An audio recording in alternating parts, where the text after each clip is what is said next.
29 พรรษาใต้ร่มกาสาวพัฒน์ศรัทธานำทางส่องใจสว่างงาม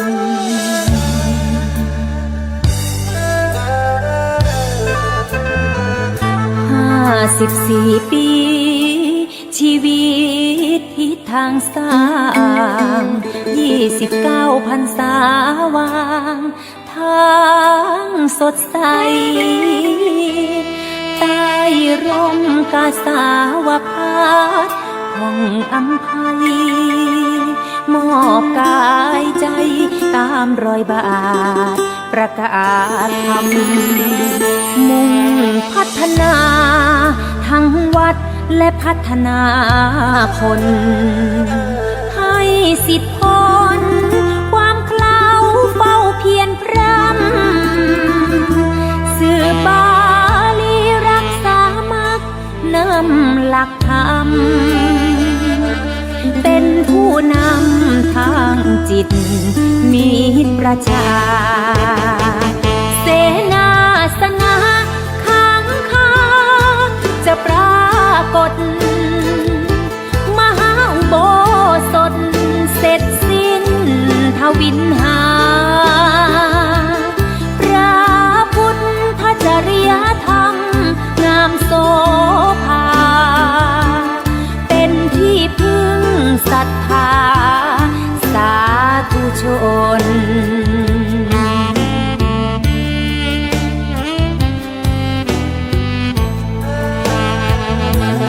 บั้นปลายวางมือถือสงบพิจารณาลมจบสว่างกุศลมองดูสิทธิ์เติบใหญ่คุ้มครองตนรักษาวินัยมงคลภาคภูมิใจ29 พรรษาพิสูจน์จิตที่อุทิศเพื่อทำนำสมัยเนไว้ผ่านใจมั่นกตัญญูชัยส่องแสงธรรมสว่างไสวนิรันดร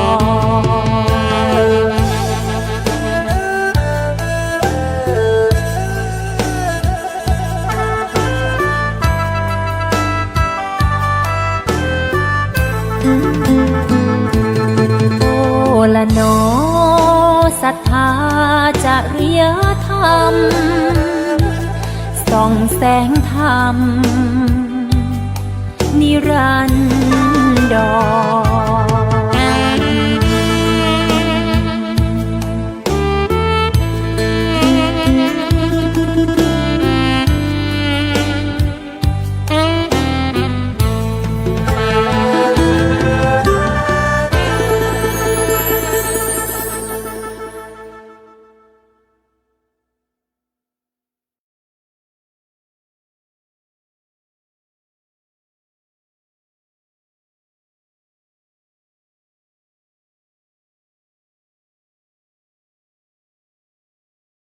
ก็เป็นแค่ความเข้าใจผิดของเราเพราะฉะนั้นให้ระวังดีๆบางทีเกิดวิปัสสนาญาณก็เข้าใจผิดเพราะฉะนั้นเรื่องนี้หลวงพ่อใหญ่ท่านจะเน้นเสมอคือธรรมทาสะแว่นธรรมไว้ตรวจสอบตัวเองว่าศีลข้อ1ข้อ3ข้อ4ข้อ5 1 2 3 4 5เราบกพร่องไหมถ้าศีลไม่บกพร่องอัตโนมัติไม่ต้องสมาทานก็ไม่บกพร่องนะครับนั่นคือมันเป็นวิรัติศีลหรือว่าเป็นอริยศีลเนี่ยเพราะฉะนั้นพ่อพี่น้องเราจะได้ให้ระวังดีๆจะเรียนวิปัสสนาแล้วใช้อัตตะตัวตนเองมาตัดสินลืมคิดว่าศีลเป็นมูลฐานเบื้องต้นของเราไม่สำคัญจริงๆศีลสำคัญมากครับถ้าศีลไม่ดีสมาธิไม่มีถ้าสมาธิไม่มีปัญญาก็ไม่มีครับผมครับตอนนี้คณะศรัทธาบุญก็พร้อมในศาลาลงธรรมแล้วนะครับศาลาลงธรรมแล้วคำโบราณหลวงพ่อใหญ่ท่านเรียกศาลาหลังนี้ว่าศาลาโรงธรรมนะครับก็คือ ธรรมะครูบาอาจารย์มาปฏิบัติธรรมในวัดพิษนานๆหลายๆรุ่นก็ได้ธรรมะจากสถานที่แห่งนี้นะก็ขอกราบอาราธนาพระครูจริยสารธรรมนะครับผมขอมาให้ความรู้แก่ศรัทธาผู้ตั้งจิตตั้งใจมารับความรู้จากพระอาจารย์จากหลวงพ่อพระครูนะครับขอกราบอาราธนาอีกครั้งหนึ่งครับผมกราบขอบคุณครับขอกราบอาราธนาครับ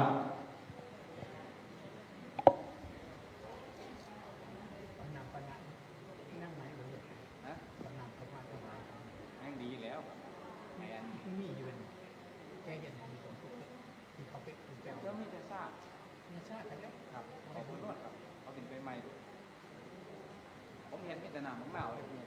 เห็นเองครับผมเห็นเองผมได้นามของเรา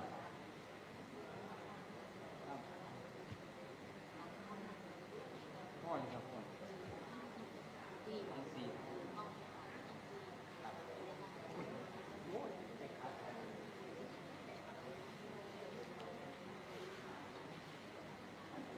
ได้เ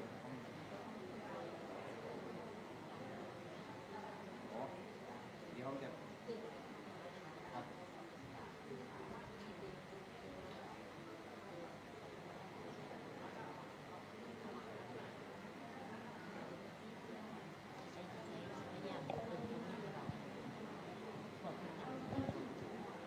ก็ต้องกราบขอขมาพระอาจารย์พระครูจริยสารธรรมนะครับเพราะว่าผมรับหนังสือจากหลวงพ่อหลวงตาพระครูเกษมพิษโสพลท่านให้อ่านรายชื่อนิมนต์ขึ้นมาแสดงธรรมบางทีอาจจะเป็นเหตุให้ขัดเคืองใจขอกราบขอขมาก่อนครับผมท่านเขียนให้ก็อ่านไปตามที่ท่านเขียนให้นะครับตอนนี้ญาติโยมก็พร้อมแล้วครับผมกราบอาราธนานิมนต์ขึ้นสุธรรมาสครับผมไม่ตัดเตือนใจหรอกแต่ว่าไม่รู้ว่าจะได้ขึ้นตอนไหนว่าได้คุยกันไว้ก่อนขอโทษจริงๆครับผมท่านเขียนมาว่าอ่านตามท่านเขียนความคิดเยอะก็เลยว่าจะขอโทษหลายๆครับผม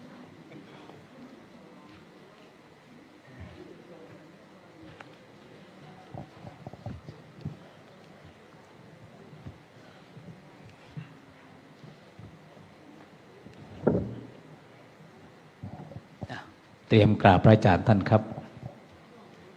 พร้อมนะครับกราบ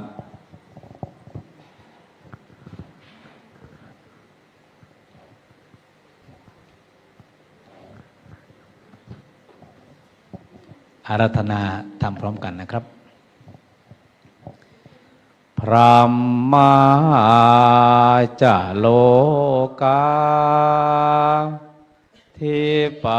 ติสหัมปติกาตอัญชาลีอันทิวารังอายาจาถาสันติทาสัตตาปาราชาคาชาติกาเทเสตุธรรมังอนุกรรมปิมังปัจจังครับนิมนต์ครับ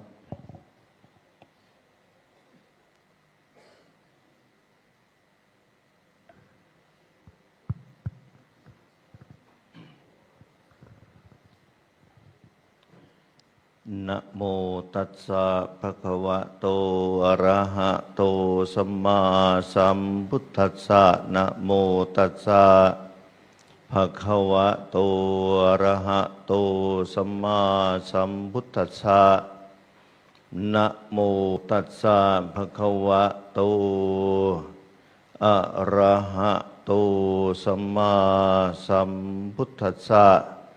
สัพพะทานังธัมมทานังชินาติ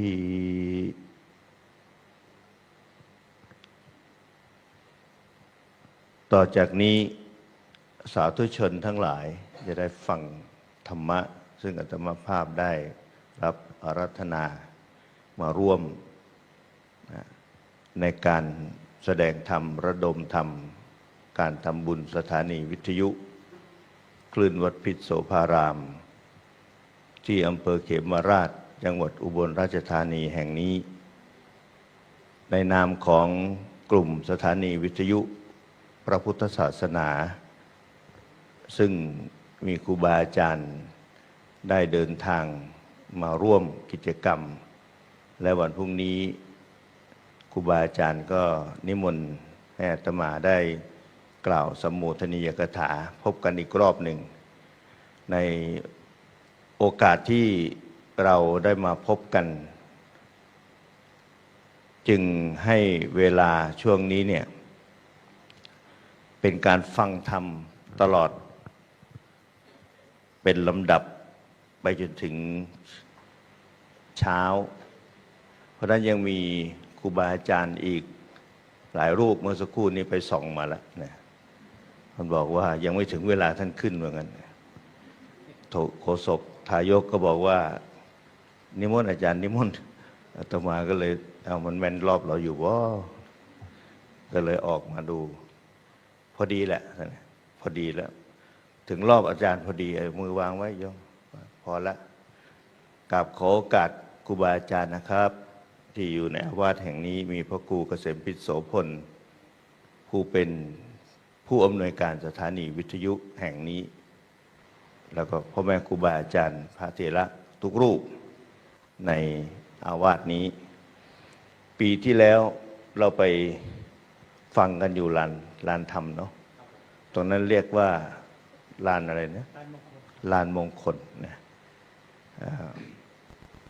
จัดเทศกันที่ลานมงคลปีนี้มาจัดที่ศาลาหน้าสถานีวิทยุแล้วก็มีการถ่ายทอดออกสถานีวิทยุตลอดทั้งคืนทุกเครือข่ายทุกช่องทางการถ่ายทอดอยู่ในขณะนี้ก็ต้องขอเจริญพรเจริญธรรมพี่น้องที่ฟังอยู่ทางสถานีวิทยุทุกท่านงานระดมทุนระดมธรรมระดมคนอาตมาก็ตั้งใจว่าระดมคนมาฟังธรรมที่อุบลนะมา1 คันรถบัสกับอีก1 คันรถตู้นะเลยว่าเพิ่นมีนักเทศเยอะเลยนะเดี๋ยวจะนิมนต์เพิ่นเทศแล้วโยมก็ต้องสอดแจ้งนะอาตมาบังคับโยมอาตมามาแล้วนะเมื่อกี้ไปตามแมนบ่น้อยไปเทศให้กันฟังอยู่นี่บ่มีแล้วบอกมาก็คุยมานำกันแล้วยังมาเทศให้กันฟังอีกบ่อาตมาก็เลยคิดอย่างนั้นนะไม่คิดว่าอันนี้เดี๋ยวเช็คก่อนนะเช็คเรตติ้งก่อนนะไม่เอาจังหวัดเลยหนองบัวลำพูที่มากับอาตมานะโยมลองยกมือหน่อยว่าใครอยู่อุบลพื้นที่ยกมือหน่อยหลายอยู่นะเนี่ยทางนี้ไม่ใช่นะทางนี้มาแต่ไหนสุพรรณบุรีสู้นะเนี่ยไหนว่าไปนอนโรงแรมกันหมดแล้ว ยังอยู่นะโตลุงสู้ไหวไหมไหวนะไม่ไหวก็ต้องไหวนะเพราะลูกพี่ยังไม่ขึ้นนะตีสามถึงตี 5นะลูกพี่นะธรรมะเสียงเหนื่อยเมื่อกี้ไปสืบมาแล้วเขากำลังนวดเส้นกันอยู่เขาลุกไม่ทันเนี่ยหลวงพ่อเพิ่นตอกเส้นให้สงสัยอาตมาต้องไปโดนซ้อมมั่งกับเหมือนกันนะระวังลุกไม่ขึ้นนะก็ก่อนอื่นต้องขออนุโมทนากับทุกท่านที่มีบรรยากาศอย่างนี้เกิดขึ้นความจริงแล้วเนี่ยหลวงพ่อพระครูเกษมพิษท่านไม่ได้มุ่งหวังแล้วก็ตั้งใจว่าจะทำงานให้เป็นลักษณะอย่างนี้แต่ด้วยอาตมากับอาจารย์ต้นคุยกันว่าไหนได้ไปแล้วก็โต้รุ่งเลยดีไหมเพราะว่าท่านนิมนต์อาตมาให้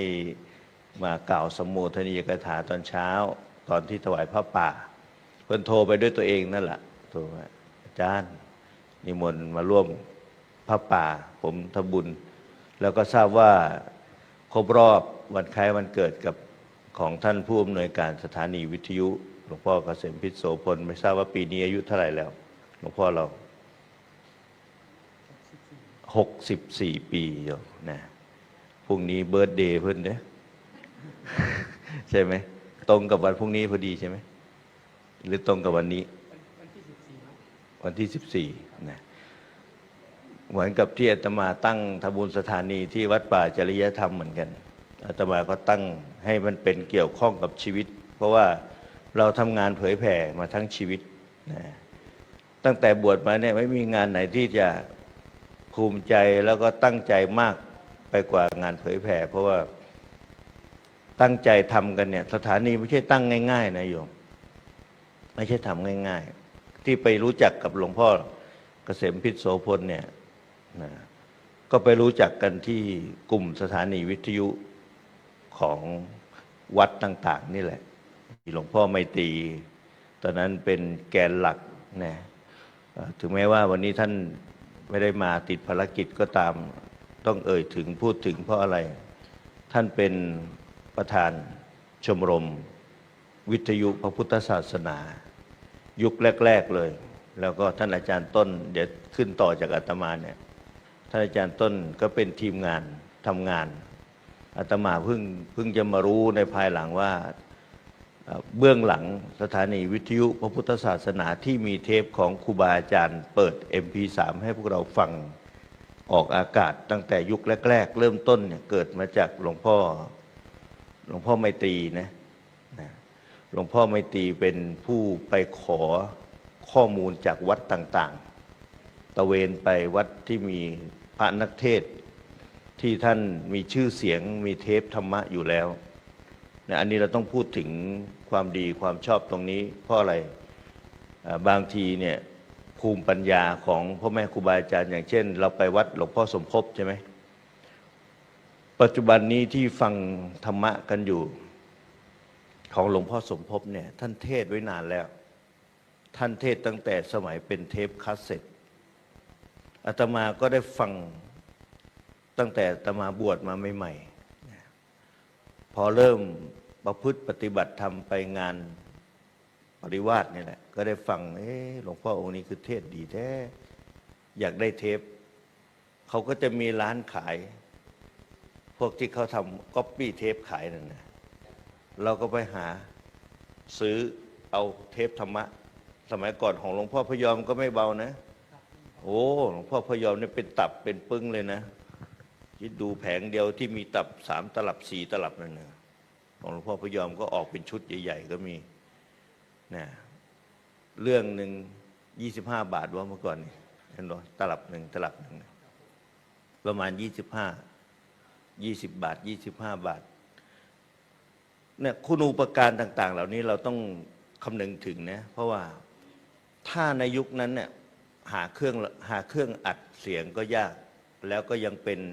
เทปคาสเซ็ตเดี๋ยวนี้เด็กรุ่นใหม่เนี่ยพอพูดถึงเทปคาสเซ็ตเขาไม่รู้จักนะมันเป็นยังไงหลวงพ่อเขาจะถามอย่างเงี้ยเหมือนกับคนรุ่นใหม่ที่เวลาคนรุ่นเก่าถามว่าเคยไถนาไหมเขาไม่รู้จักนะเอาวัวเอาควายเทียมแอกไถนาแล้วบางทีเนี่ยอาตมาเห็นคนแก่ใช้ชีวิตไปเห็นกอไม้ไผ่โอ้อันนี้เป็นตาเฮ็ดแอกไถนาเนาะเขาก็จะไปทำที่ดัดใช่ไหมตาดัดเพื่อที่จะเอาไปคล้องคอวัวคอควายที่จะดึงไถเขาเรียกแอกนั่นนะพอพูดอย่างนี้ให้คนรุ่นใหม่ฟังเขาไม่เข้าใจแล้วเหมือนกับเทปคาสเซ็ตอันนี้พูดเปรียบเทียบให้ฟังเขาก็ไม่เข้าใจว่าเพราะเกิดมาในยุคนี้เปิด YouTube ก็ได้ฟังแล้วใช่ไหมแต่เบื้องหลังที่ก่อนที่จะเป็น YouTube ที่เป็นไฟล์เสียงแบบทุกวันนี้เนี่ยเบื้องหลังนั้นเนี่ยมันเป็นไฟล์เสียงที่มาในเทปคาสเซ็ตมีตลับม้วนเทปนะคนสมัยก่อนจะฟังตอนไหนเอาปากกาเสียบเข้าไปหมุนตอนเอาขอรีเอาหมุนเอาเคยฟังตรงนี้มันอยู่กลางๆนี่แหละแล้วก็ฟังใช่ไหมเดี๋ยวนี้จะฟังแท็ก1 แท็ก2 แท็ก3กดได้เลยใช่ไหม เราต้องดูเบื้องหลังนะอันนี้ตอนอาตมาก็ฟังครูบาอาจารย์ท่านพูดตั้งแต่สมัยเริ่มไปเรียนฝึกใช้คอมพิวเตอร์อย่างนี้เป็นต้น ตอนนั้นเริ่มมีคอมพิวเตอร์เข้ามา แล้วก็เปลี่ยนถ่ายจากไฟล์เสียงเทปคาสเซ็ตเมื่อก่อนนี้ตอนที่แจกกันนี่เขาจะมีการก๊อปนะเอาแม่มันตัวหนึ่งใส่ข้างบน ลูกมันใส่ข้างล่างอีกออกมาทีละหลายๆตลับเทปนี่นะระลึกชาตินะยายนะระลึกชาติก่อนตอนนี้วัดหลวงพ่อสมภพก็ทำอย่างนี้แหละมีแต่คนไปเอาเทปปุ๊บเนี่ยนะทีนี้ไฟล์เสียงเหล่านี้เนี่ยถ้าเกิดว่าจะมาทำลงตัวบันทึกเสียงใหม่เรียกว่าแผ่นซีดีในยุคแผ่นซีดีตอนอาตมาบวชเริ่มมีแผ่นซีดีเข้ามาแต่แพงมากแผ่นซีดีที่บันทึกเสียงเนี่ยแผ่นกลมๆเนี่ยนะมันแพงมาก400 500 400 กว่าบาทตอนนั้นทำจากเทปมาเข้าแผ่นซีดีทีนี้ซีดีก็เริ่มหมดไปอันนี้ระลึกได้นะค่อยซีดีเอาใช้คนนั้นซื้อคนนี้ซื้อเป็นตลับแบบเป็นแผ่นบางๆเนี่ยก็เริ่มหมดไปเดี๋ยวนี้เขาเอามาใส่เป็นไฟล์เสียงใช้แฟลชไดรฟ์แล้วก็เอาไปเข้าในระบบคอมพิวเตอร์เดี๋ยวนี้มีระบบออนไลน์ที่สามารถใครอยู่ประเทศไหนก็เปิดดูได้อันเนี้ยที่เรากำลังเนี่ยอยู่ในมือถือของเราเนี่ยเปิดฟังที่ไหนก็ได้แต่ให้เรารู้ว่า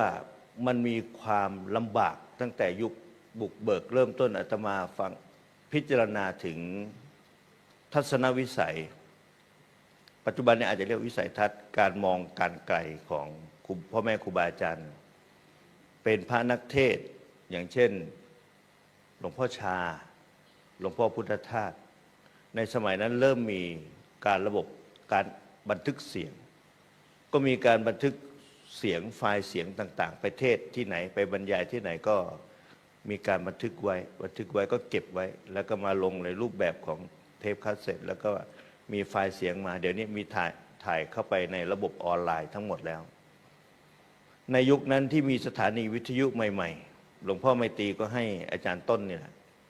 กลุ่มอาจารย์ต้นเนี่ยเป็นผู้ที่ทำแผ่นซีดีแล้วเอามาให้แต่ละสถานีเนี่ยเป็นปึ้งขนาดนี้เลยมันมีสมุดแฟ้มอาตมาก็ไม่รู้ว่าเบื้องหลังก่อนที่เราจะได้ข้อมูลเหล่านี้มาเป็นยังไงทราบมาว่าพ่อแม่ครูบาอาจารย์ไปกราบแต่ละที่ไปกราบแต่ละวัดที่ท่านมีการเผยแผ่กันอยู่แล้วในยุคนั้นขออนุญาตเอาเสียงมาเปิดออกทางสถานีวิทยุยุคที่มีวิทยุพระพุทธศาสนาเกิดขึ้นที่มีวิทยุชุมชนเกิดขึ้นใหม่ๆมันมาพร้อมกันกับวิทยุชุมชนที่เริ่มตั้งกันในยุคนั้นโดยใช้รัฐธรรมนูญปี 40ใช้รัฐธรรมนูญปี 40เนี่ยมีการตั้งสถานีวิทยุประมาณ 48-49เนี่ยจะกำลังบูมตอนนั้นช่วงนั้นนะ2548-49วัดนี้ขึ้นวัดพิษโสภารามเนี่ยไม่รู้ว่าตั้งในยุค 47 47อาตมานี่49ของอาตมา48กำลังจะขึ้น49ของอาตมาก็20ปีเหมือนกันของหลวงพ่อนี่21ปีนี้ใช่ไหมครบรอบวันเกิดตั้งสถานีวิทยุ21ปีเนี่ยเราทำบุญเนี่ยระลึกถึงนะอันนี้กำลังพูดถึงให้เราระลึกถึงก่อนคุณความดีที่มันมีมาแล้วก็มันมาถึงทุกวันนี้เพราะอะไรยังไงด้วยความลำบากที่พ่อแม่ครูบาอาจารย์ในยุคนั้นบันทึกเสียงมีไฟล์เสียงแล้วคนที่รวบรวมยิ่งลำบากเหมือนหลวงพ่อไมตรีเนี่ยรวบรวมต้องไปขออนุญาตวัดนั้นวัดนี้วัดนี้วัดนั้นขอเอาเสียงมาเผยแผ่ทางกลุ่มสถานีวิทยุพระพุทธศาสนาตอนนั้นเนี่ยโยมก็ได้ฟังธรรมทุกครูบาอาจารย์เลยทางสถานีวิทยุใช้หลวงพ่อ MP3 เป็นหลักใหญ่คือเปิดจาก MP3 นี่แหละถอดไฟล์เสียงจากแผ่นซีดีลงไปในคอมพิวเตอร์เหมือนกับที่หลวงพ่อครูบาอาจารย์ชุดแรกที่เพิ่นบอกว่าเพิ่นไปเรียนกันไปเรียนวิธีการ เพื่อที่จะใช้ระบบคอมพิวเตอร์บันทึกเสียงหรือว่าปล่อยเสียงออก เมื่อคอมพิวเตอร์บันทึกเสียงปล่อยเสียงได้แล้วตั้งไฟล์เสียงเมื่อก่อนลำบากมากเลยนะโยมอันนี้ออกเวลาไหนอันนี้ออกเวลาไหนนี่เป็นความลำบากมากโปรแกรมในสมัยก่อนเนี่ยต้องนั่งคุมตลอดถ้าจะจัดรายการสดก็ต้องมีคนมานั่งเปิดไมค์ให้คอยควบคุมกำกับปัจจุบันนี้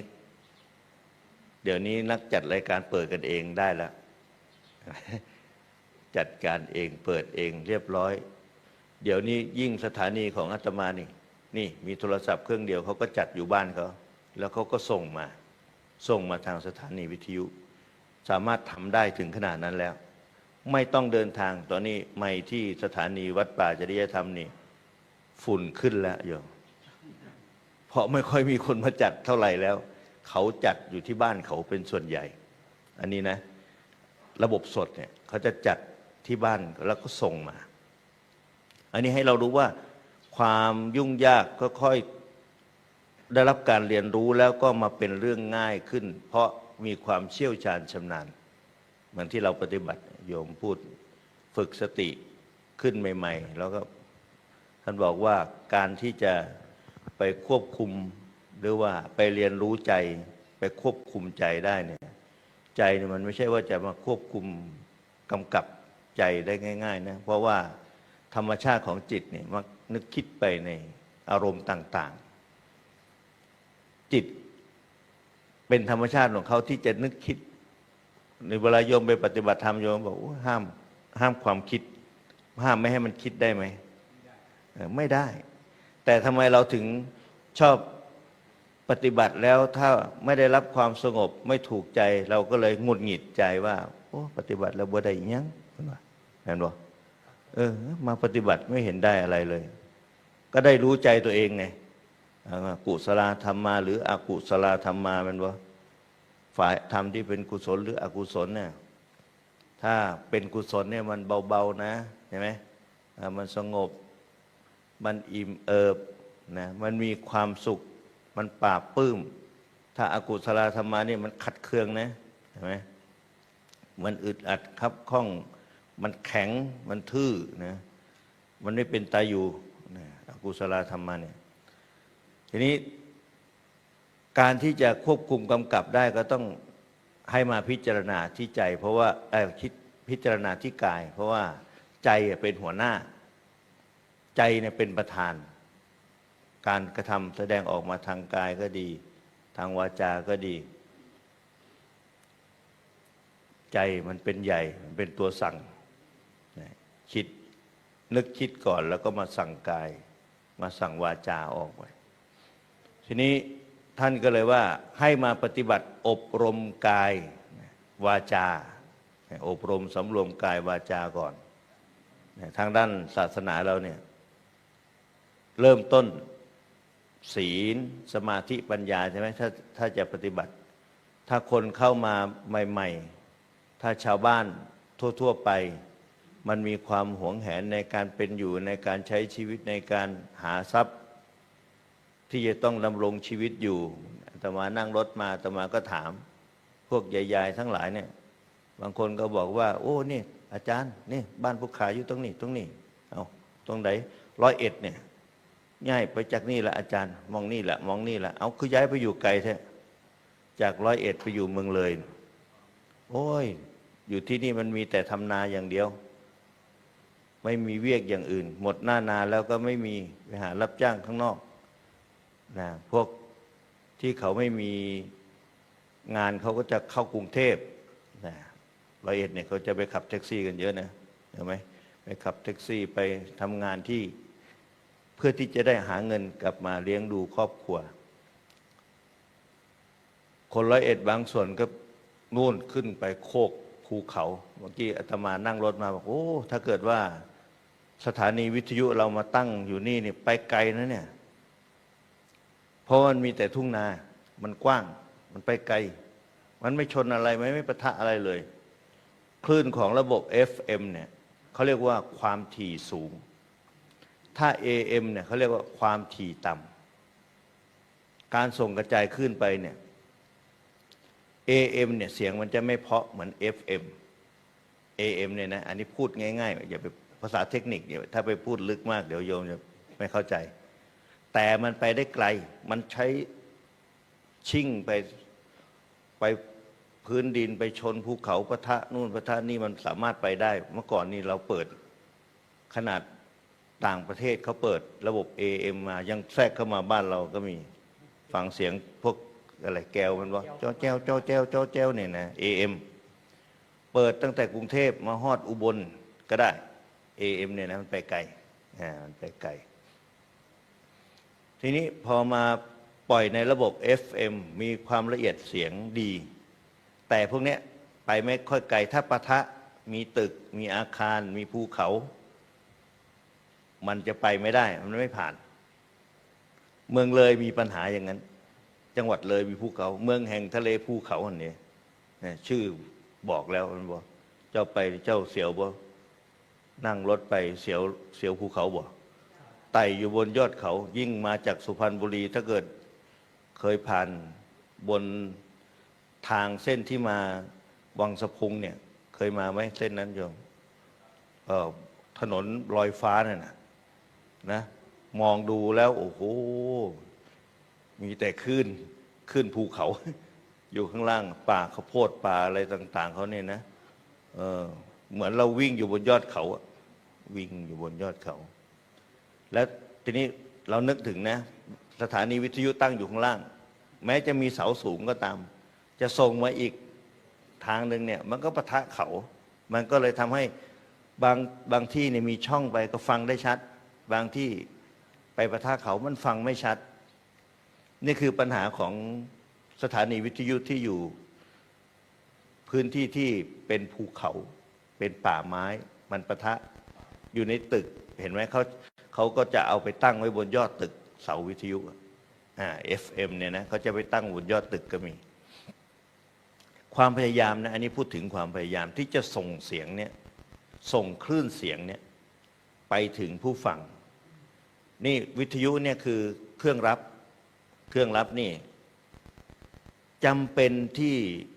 คนฟังจะต้องหาเครื่องรับมารับด้วยนะอันนี้มีเครื่องส่งแล้วนะไปด้วยความยากลำบากแล้วเนี่ยเห็นไหมกว่าจะไปถึงเนี่ยถ้าอยู่บ้านนี้ก็ไม่ค่อยมีภูเขาก็จะไปไกลเพราะว่าเป็นทุ่งนาเยอะใช่ไหมทุ่งนาเยอะนี่ไปไกลจากบ้านนี้ไปถึงไหนไกลสุดแค่ไหนนักจัดรายการประมาณกี่กิโลจากนี่ไปที่เขายังฟังเราได้อยู่เพราะมันไม่ปะทะประมาณกี่ร้อยกิโลประมาณ40 กิโล50 กิโลนู่นนะไปได้ฟังได้สบายนี่นะแต่ที่เมืองเลยเนี่ยอาจจะเสียงขาดหายฟุดฟัดไปบางทีเขาบอกถ้าอากาศดีก็มาฟังได้ชัดอย่างนี้นะเขาก็พยายามนอกจากเครื่องส่งดีแล้วสถานีมีเครื่องส่งกำลังส่งดีแล้วถ้าเกิดไม่มีเครื่องรับจะได้ฟังบรบทีธรรมะครูบาอาจารย์ก็ดีใส่ระบบไว้เรียบร้อยเดี๋ยวหลวงพ่อพุทธทาสเดี๋ยวหลวงพ่อปัญญานันทะเดี๋ยวหลวงพ่อชาเดี๋ยวหลวงพ่อใหญ่นี่วัดเรานี่เพิ่นเทศไว้ในสมัยก่อนหลวงพ่อรูปนั้นหลวงพ่อรูปนี้หลวงพ่อพยอมที่เราว่าเพิ่นอยู่ไกลๆมีเป็นวัดเผยแผ่ที่เวลาเราจะฟังเทศท่านนี่ต้องนิมนต์ท่านมาหรือต้องเดินทางไปที่วัดท่านตอนนี้ไม่ต้องห่วงแล้วเพราะรวบรวมมาไว้ที่สถานีวิทยุหมดแล้วถ้าเป็นเทปเก่าๆนะอยู่ที่สถานีเรียกหลวงพ่อ MP3 เนี่ยก็คือเป็นไฟล์ข้อมูลเสียงที่มันอยู่ในระบบคอมพิวเตอร์ที่มีการจัดสรรเพื่อที่จะออกอากาศรันเนี่ยเขาเรียกว่ารันไปเนี่ยตามเวลาถึงเวลานี้ของใครเวลานี้ของใครเวลานี้ของใครมันจะมาตามเวลาแล้วปัจจุบันนี้นะเมื่อก่อนนี่โอ้ยต้องมานั่งคุมกันยากเดี๋ยวนี้เขาทำได้แล้วใส่สปอตโฆษณาพื้นที่สักหน่อยมีงานอะไรใครทำอะไรที่ไหนเมื่อไรอย่างใดจะได้รู้เนี่ยเป็นประโยชน์กับพื้นที่งานวัดพิษโสภารามสถานีวิทยุครบรอบ21 ปีขอเชิญร่วมทำบุญทอดพระป่าสามัคคีอย่างนี้นะออกมาแล้วโยมฟังอยู่ทางบ้านโยมรู้แล้วเห็นไหมช่วงเวลาต่อจากนี้ไปขอเชิญท่านรับฟังธรรมะเสียงเนออย่างนี้นะมาแล้วบ่าย2ธรรมะเสียงเนอแต่ แต่ว่าคืนนี้จะมาตี 3อาตมาจะไม่ไปยาวเลยยาวไม่เป็นไรหรอกนะเรื่องพูดเนี่ยไม่ต้องห่วง แต่ต้องบอกว่าเวลาไหนนะให้ตั้งตัวซะหน่อย เมื่อกี้นี่กำลังอยู่ในโอ้โหกำลังฟักตัวเลยไปอาจารย์ไปโอ้ยังไดเนาะวะทีนี้เนาะ แต่คือว่ามืออื่นสิให้เทศมืออื่น คือไปเร็วแต่บ่มีผู้ใดเลยดิอาจารย์ห่วยอย่างเดียวนักเทศนี่ต้องออกมาเบิ่งกันนะอ้วนอีกนักเทศอีกกลุ่มหนึ่งก็นั่งตอกเส้นกันตุบอยู่นอนมาเป็นนะโอ้นักเทศตอกเส้นอยู่เดี๋ยวค่อยได้ไปเวียนกับเพื่อนอยู่นี่หลวงพ่อไหวบ่เนาะองค์ตอกเส้นทีนี้มาจัดลำดับถ้าเกิดว่าเครื่องรับไม่ดีทานเบาลงรับบ่ค่อยได้เลยได้บัดนี้เห็นบ่เมื่อก่อนใส่ทานเป็นบ่เสาหักบ่นี่ระบบ FM ไม่เหมือน AM เนี่ยไม่ต้องใช้เสามันมาชิงมากับภูเขากับป่าไม้เนี่ยมันมาได้นะ AM มันขึ้นความถี่ต่ำชนเข้ามาในเครื่องนี่ฟังได้ที่มันหนึ่งจวดแล้วเอียงซ้ายเอียงขวาเนี่ยสมัยก่อนเนี่ย AM เนี่ยเอาไปตั้งไว้ตรงพุ่นเอียงซ้ายเอียงขวาดังเลยอย่างนี้นะแต่ FM ไม่ได้ต้องมีสายอากาศรับสัญญาณหนวดกุ้งนะเนี่ยต้องมีหนวดกุ้งหนวดกุ้งบดีหักอีกบัดเนี่ยเอาเสียงคือเป็นสนีเนาะเดี๋ยวนี้แม่ออกบอกเศร้าละบ่ฟังแล้วอ้าวตายแล้วไม่ฟังแล้วโยมรู้ได้ไงว่าอาจารย์จะมาเทศวันนี้โอ้ยเบิ่งโทรศัพท์มันแล้วเบิ่ง Facebook YouTube อีกบัดเนี่ยนั่นบ่สถานีเป็นไม้แล้วค่าไฟยังกินอยู่คือเก่าใช่ไหมค่าไฟยังกินเหมือนเดิมยังปล่อยออกเหมือนเดิมวุ่นหมดวันหมดคืนนี่เนี่ยใช่ไหมแล้ววิทยุนี่เขาเริ่มผลิตเครื่องรับที่ไม่มีคุณภาพมาอีกแล้วเขามาหลอกขายให้เรา400 500โอ้เห็นจังไดเนาะจะได้วิทยุดีๆโอ้ยซื้อมาตั้ง550ก็บ่ดีคือเก่าอาจารย์2 เครื่อง 3 เครื่องแล้วอันนี้ไทยเลยว่าดิหนองบัวลำพูเมืองเลยไทยอุบลก็ว่าคือกันเปล่ามันรับไม่ได้เนี่ยวันนี้เฮียจัวมาเนี่ยวิทยุได้เห็นวิทยุธนินทรใช่ไหมเนี่ยของธนินทรไหมนะรับได้แต่อันนี้เป็นด้วยโอ้ยอันนี้มันบทว่าได้คนละคลื่นกันส่งคนละระบบด้วยเนี่ยอันนี้ใส่อินเทอร์เน็ตจ่ายค่าเน็ตต่างหากเนี่ยอินเทอร์เน็ตนี่ส่งไปพร้อมๆกันในระบบเนี่ยเข้าไปในออนไลน์ใครมีเครื่องแบบนี้ถึงจะรับได้ตอนนี้มีหลายคนที่ติดตามรับชมรับฟังอยู่เนี่ยถ่ายทอดสดเนี่ยเขาก็จะคอมเมนต์พูดมาสาธุสาธุฟังอยู่เจ้าข้าชัดดีเจ้าข้าอันคนนักจัดรายการวิทยุนี่ก็พูดกับอัน Facebook เสยวันนี้โอ้โยมฟังอยู่ที่ไหนแล้วลพบุรีโอ้โยมอยู่อันต่างประเทศญี่ปุ่นก็มีนะตอนเช้าจะมาจัดแต่วิทยุเลิกฟังไปแล้วพวกวิทยุไม่เอาแล้วเครื่องรับไม่ดีขี้เกียจซื้อแล้วอยู่ที่บ้านเป็นกองเลยว่าอ้าวแล้วทีเนี้ยเป็นเรื่องเลยงานเนี้ยเปิดไฟทิ้งเฉยๆแล้วนะเข้าใจไหมคนละเครื่องกันนะกับไอตัวที่ออกอากาศตัวนี้นะคนละอันนะคนละระบบนะอินเทอร์เน็ตนี่ส่งมาในระบบคลื่นความถี่ที่ต่างกันกับ FM สูงกว่านั้นมันเป็นการส่งสัญญาณที่ผ่านใช้ดาวเทียมยิงเข้าหากันแล้วแปลงเป็นระบบไปได้ทุกทิศเลยถ้าเกิดที่ไหนก็ตามที่มันมีอินเทอร์เน็ตก็สามารถที่จะเข้าส่งเข้ามาในมือถือเราตามสัญญาณโทรศัพท์เข้ามาได้หลายรูปอันนี้กำลังจะพูดสถานีวิทยุที่เป็นผู้บริหารสถานีวิทยุบอกว่าผมเลิกทำแล้วค่าไฟก็แพงนี่อันนี้วันนี้ทำบุญสถานีต้องพูดเรื่องสถานีให้โยมฟังอันนี้เป็นผอ.เหมือนกันผู้อุกอั่งเหมือนกันนะผอ.แปลว่าผู้อุกอั่ง ใครจะรู้ดีเท่ากับผอ.เรื่องวิทยุนะที่ว่าไปรักกันสนิทกันดีไม่ใช่เลยนะตอนที่ว่าเขาปิดสถานีวิทยุก็เลยไปนอนกองกันเต็มอยู่กรุงเทพนะผอ.เนี่ยผู้อุกอั่งเนี่ยอาตมาเนี่ยไม่เคยไป โอ้ยตอนนั้นทหารยึดอำนาจเนาะเขาบอกให้ไปขอทหารพุ่นว่ะไปขอไม่เคยขึ้นไอ้โดมทหารไอ้ที่อะไรที่เขาดูแลทหารสูงสุดอะไรนั่นนะก็ไม่เคยไปเขาถวายเพลอยู่นู่นแหละนวลที่มีโดมกลางๆโอ้โหไม่เคยมาจากเดียถ้าไม่ได้มาขอวิทยุไม่มาฮอดนี่ดิเนี่ยไม่เคยไปนอนวัดกรุงเทพก็ได้ไปนอนบ่เคยมีแต่อยู่บ้านนอกเนาะอาตมากับพระบ้านนอกนะได้ไปนอนกรุงเทพรถวุ่นวันโอ้ยห้องน้อยๆพระกรุงเทพอยู่กันน้อยห้องน้อยๆทั้งนี้ก็ยังอุตส่าห์ไปขอแจมเขาอีกนะขอนอนด้วยนะคืนนี้ขอนอนด้วยมาเดินเรื่องวิทยุนี่แหละตอนที่โดนปิดนะอย่าไปชื่อเขาบ้างหมดยุคเขาไปแล้วล่ะเขาขึ้นมาใหม่ๆแล้วเขาปิดนะคสช.แล้วก็มีกสทช.ขึ้นมาเปลี่ยนจากกรมประชาสัมพันธ์มาเป็นกสทช.ในเวลานั้นเขาก็เอากฎหมายมากำกับทีเนี่ยเขาบอกว่า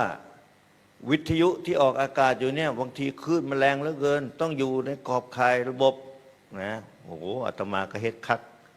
ได้ยินข่าวว่าหลวงพ่อสนองวัดสังฆทานตั้งเสาใหญ่ไปดูหน่อยนะเป็นยังไงไปดูหลวงพ่อก็บรรยายอย่างดีเลยนี่นะผมทำนะ80 เมตรนะโอ้โหเขาท่านะกลับไปวัดเราเอามั่งนะไฟฝันเลยศาลาก็ยังไม่ดีกุฏิก็ยังไม่พร้อมเอาเสาก่อนตา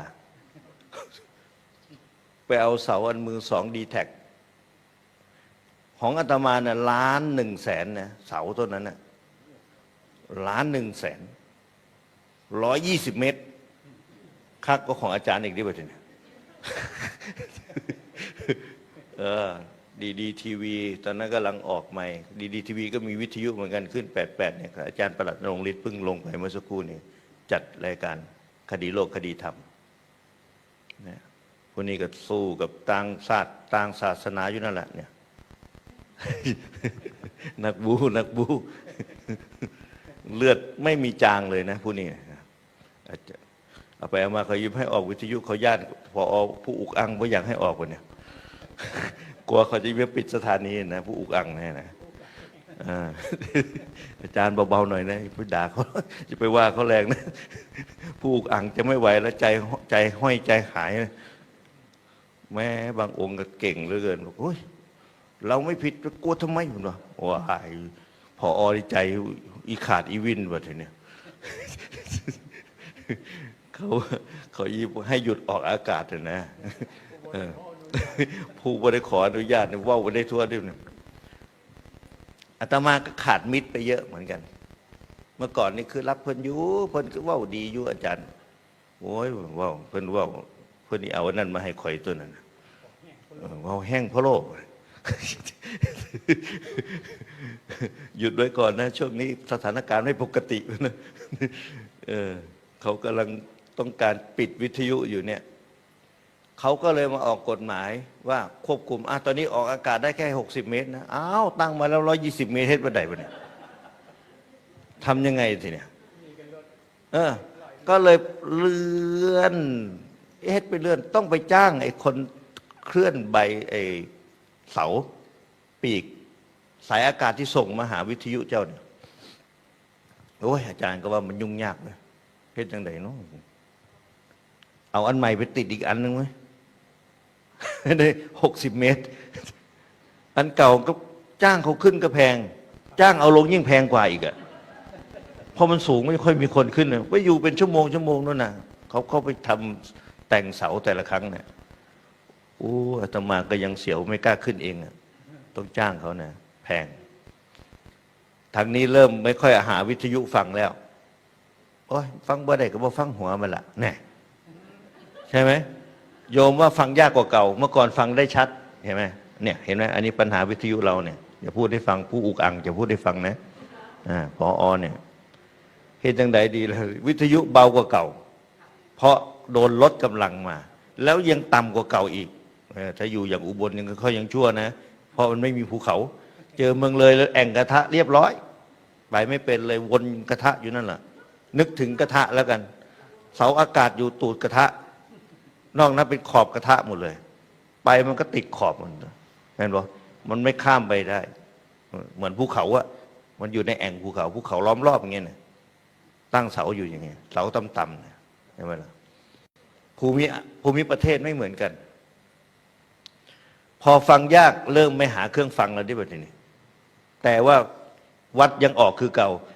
เจ้าภาพรายเดือนรายปีเหมือนเมื่อก่อนเริ่มหมดไปแต่ค่าไฟยังคือเก่าแล้วก็แพงขึ้นกว่าเดิมอีกนะในช่วงเมษายนนี้ยิ่งขึ้นเนี่ยจมออกวิทยุอีกแล้วค่าไฟวัดอาตมาทั้งวัด30,000-40,000ทั้งวัดเนี่ยแล้วเขาบอกว่ายิ่งใช้เยอะช่วงเดือนเมษาพฤษภานี่ยิ่งขึ้นบางเดือนถึง60,000 กว่าก็มีไม่รู้มันขึ้นมายังไงนี่อันนี้เฉพาะสถานี 9,000 ของอาตมาทั้งวัดเนี่ยแล้วก็ใช้ไฟดูดน้ำบาดาลขุดบ่อ120 เมตรเหมือนกันบ่อน้ำนั่นต้องใช้เครื่องไฟปั่นขึ้นมาเอาอยู่ยากลำบากแล้วนะแล้วยังอยู่ในป่าอีกไม่ได้มีหมู่บ้านล้อมรอบแบบนี้อันนี้วิ่งมาโอ้เข้าตรงไหนเนาะมีแต่บ้านคนมีแต่ซอยน้อยๆรถใหญ่ก็เข้ายากได้มีบ้านหลายนะโอ้ยของอาตมาไปรถเจ้ามันแม่นวัดบ่ล่ะวัดถือบ่ล่ะหลงแล้วบ่ไม่หลงหรอกป่านี่แหละวัด200 กว่าไร่วัดเวิร์ดนะบางคนเขาก็ว่าหลงป่าแล้วไม่ใช่หลงหรอกทางรอบมันใช่หมดเลยแล้วคนเขาจะไปหาไหมโยมว่าเอาขนาดพวกเจ้านานๆไปบอกโอ้เจ้านาโบมาดอกว่ายากกว่านี้ ถ้าไม่มีระบบออนไลน์พวกนี้นี่ตายเลยนะไม่มีการเปิดบัญชีรับบุญทางออนไลน์เรียบร้อยนะอันนี้อยู่ได้เดี๋ยวนี้เพราะไอ้พวกนี้เข้ามาช่วยอยู่ทุกวันนี้นะวิทยุก็เริ่มหมดคุณภาพก็เลยไปคุยกับเจ้าของวิทยุผลิตให้มันดีๆหน่อยให้มันรับให้มันดีๆหน่อยได้ไหมเนี่ยบอกมีแล้วนะท่านอาจารย์มีแล้วให้มันดีกว่าเก่าไปแค่ไหนล่ะถ้าราคามันสูสีกันกับตลาดเขาเนี่ยเขาก็ไม่มาเอาของเราอีกนะวันทีนี้โยมนี่นอกจากอาตมาจะทำเครื่องส่งไปหาแล้วโยมยังเวลาเจอหน้าอาจารย์มีวิทยุไหมคุณว่าเริ่มไม่ค่อยหาวิทยุฟังอีกแล้วอยากจะให้พระหาวิทยุเครื่องรับมาให้อีกแล้วของอาจารย์มีไหมคุณว่าอาตมาก็ต้องมาเป็นพ่อค้าขายวิทยุให้เขาอีกว้ายบ่ได้ขายอีกมาขอฟรีก็มีด้วยเนี่ยผู้เฒ่าไม่มีก็เราก็สงสารเนาะเราก็ให้อาจารย์ต้นเนี่ยเอามาให้บ่อยตอนแรกก็ว่าสั่งมานั่นแหละเอาไปมาอาจารย์ต้นผมถวายเรียบร้อยเลยไม่รู้เขาเต็มใจถวายหรือเปล่าเขาเต็มใจอยู่นะแต่ว่าตอนแรกบอกว่าจะซื้อนะมันรวบรวมเงินไม่ได้มีแต่คนมาขอฟรีแบบนี้อันนี้เรื่องจริงนะไม่ใช่พูดให้หัวเราะเล่นด้วยเนี่ยนี่เรื่องจริงๆนะไม่ใช่อะไรนะอยากให้ทุกคนได้ฟังธรรมนะแล้วไหนจะเป็นนักจัดรายการเองนะผู้อุกอังเนี่ยโอ้ยบริจัดจากเธอนะว่าแต่ผู้อุปถัมภ์อยู่นี่แหละค่าไฟอยู่นี่แหละโอ้ยว่าอย่าว่าดุหลายว่ากับบุมีผู้มาเฮ็ดอีกวันเนี่ยไม่มีใครมาช่วยค่าไฟอีกถ้าไม่พูดถึงเขาก็ไม่มาทำอีกใช่ไหมโอ้ทำไปแล้วก็ไม่เห็นพูดถึงเถิดครั้งหน้าไม่ทำดีกว่า แล้วมันจะอุกอังดับเบิล2แล้วแบบนี้โอ้อยู่มาได้21 ปีนี่เก่งมากเลยนะต้องภูมิใจกับสิ่งที่เราทำกันมานะเนี่ยมานั่งมาว่าวคืนเดียวแล้วก็ไปจากกันอีกแล้วเนี่ยเห็นบ่เคยฟังแต่ในวิทยุเคยได้ยินแต่เสียงอาตมาก็ได้ออกมื้อนึงคือกันในวันอังคารเนี่ยตอนเช้าฟังอยู่บ่ฟังอยู่นะฟังประจำบ่อาตมาก็รับของหลวงพ่อไปออกที่นู่นให้เลยเวลาเที่ยงทุกวันจันทร์ถึงวันศุกร์บอกข่าวชาวพุทธเพื่อเอาเรื่องนั้นเรื่องนี้ใครทำอะไรที่ไหนเมื่ออะไรอย่างใด มีรายการสดบ้างก็ดี เพราะถ้ามีแต่เทป MP3 ของครูบาอาจารย์เนี่ยเรารู้ธรรมะก็จริงแต่เราจะไม่รู้ความเคลื่อนไหวการไปการมาซึ่งกันและกันใครทำอะไรที่ไหนเมื่อไรอย่างใดเนี่ยไม่รู้อย่างงานนี้จะเกิดขึ้นไม่ได้ถ้าเป็นหลวงพ่อ MP3 บางสถานีน่าสงสารมากเลยที่รู้จักมาเนี่ยผอ.ผู้อุกอั่งเนี่ยไม่ใช่นักจัดรายการไม่พูดกับใครไม่ค่อยพูดกับคนทำงานอย่างเดียวทำงานอย่างเดียวมีโยมเก่ง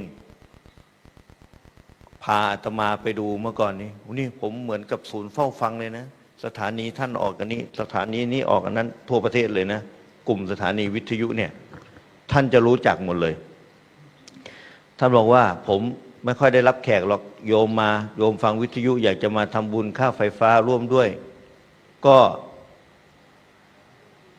ไม่รับแขกอีกว่าจะนี่เอาไปเอามาโดนรื้อเสาเรียบร้อยเพราะไม่มีค่าไฟจ่ายเลิกทำไปแล้วน่าเสียดายมากเลยวัดเนี้ยสถานีเนี้ยเริ่มมาตั้งแต่ยุคแรกๆพอๆกับขึ้นนี้แหละขึ้นของวัดพิษโสภารามบางคืนก็บอกว่าคนไม่ค่อยฟังไม่มีวิทยุฟังกันแล้วก็เลยยุบเลิกเหมือนหลวงพ่อมหาสมปองที่อำเภอน้ำสมลงทุนไปเยอะเหมือนกันเลิกทำอันนี้กำลังจะพูดถึงว่าเราได้รับประโยชน์อะไรจากสถานีวิทยุแล้วถ้าเกิดว่าครูบาอาจารย์ยังรักษาได้จนมาถึงเนี่ยเราควรที่จะชื่นชมและอนุโมทนาว่าเราได้ฟังธรรมะของครูบาอาจารย์อยู่จนถึง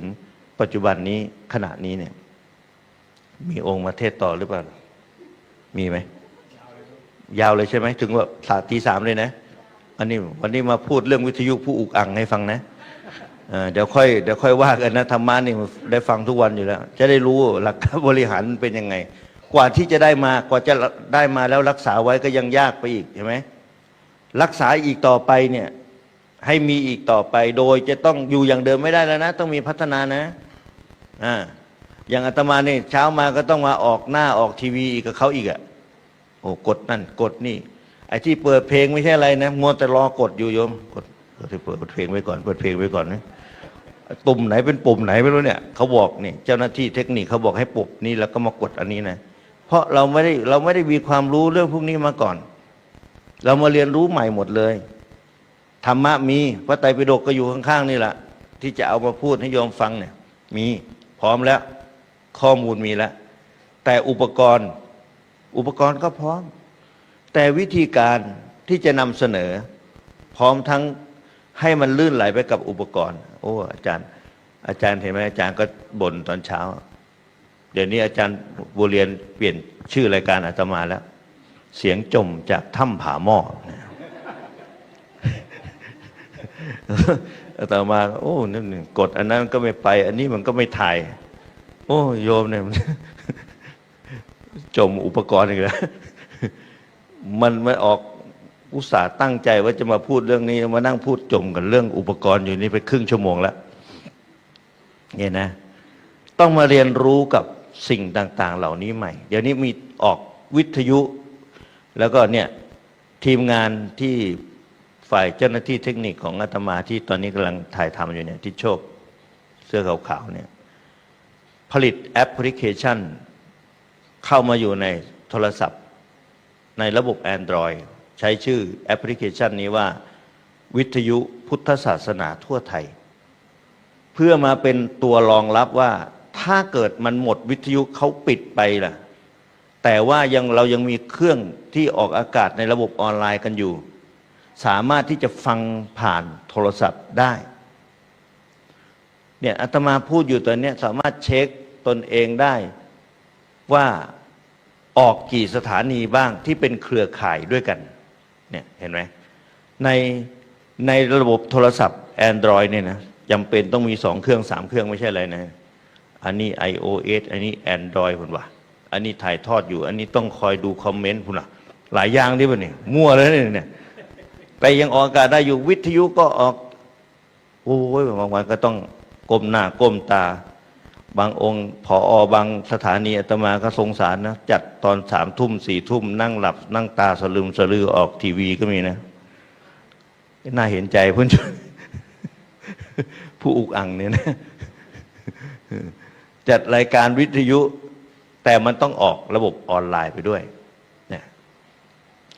เอาวิทยุของพวกเราเนี่ยในเครือข่ายที่ธรรมะเนี่ยล้วนๆนะเนี่ย40 กว่าสถานีมาลงเอาไว้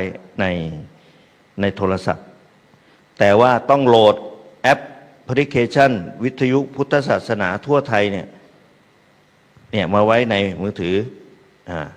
นี่เคลียร์ขึ้นเคลียร์ลงเอาสมมุติว่าฟังวัดป่าจริยธรรมตอนนี้อยู่อาตมาจะทำเสียงให้โยมฟังนะเนี่ยเสียงที่อาตมากำลังออกอากาศอยู่เนี่ยมันไม่ดังต้องเนี่ยต้องมีอินเทอร์เน็ตด้วยนะเนี่ยของวิทยุเราไม่ดังนะโชคดังแต่ของสาธุเรดิโอเห็นไหมเนี่ยอันนี้มาพูดสอนตัวเองอีกแล้วเห็นไหมเนี่ยทำเพื่ออะไรเพื่อเผยแผ่ธรรมเพื่อให้ชาวพุทธเข้าถึงเพื่อที่จะได้ฟังธรรมะในขณะเดียวกันผู้บริหารเนี่ยจะต้องดูแลวันนี้เข้าใจหัวอกของหลวงพ่อพระครูเกษมพิษโสพลว่าผู้ผอเนี่ยจะต้องยังไงเราไปหากันเป็นพลังอาตมาเคยฝันและคิดไว้ว่ากลุ่มสถานีวิทยุเนี่ยเราน่าจะไปเที่ยวหากันนะไปช่วยส่งเสริมไปช่วยสนับสนุนกันคนไปจำนวนมากๆไปนั่งฟังธรรมะ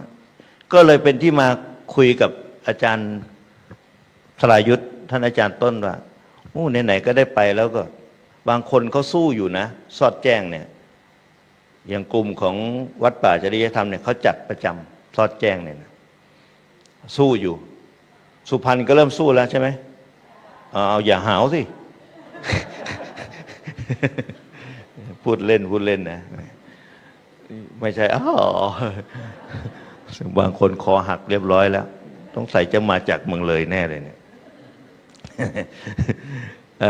ทีนี้บางคนก็นอนไปเรียบร้อยแล้วนะไปวัดหลวงพ่อสมภพก็อย่างนี้แหละเขาให้นิมนต์อาตมาขึ้นเทศตอนตี 2โอ้ยปราบเซียนเลยตี 2เนี่ยกำลังหลับดีเลยนะ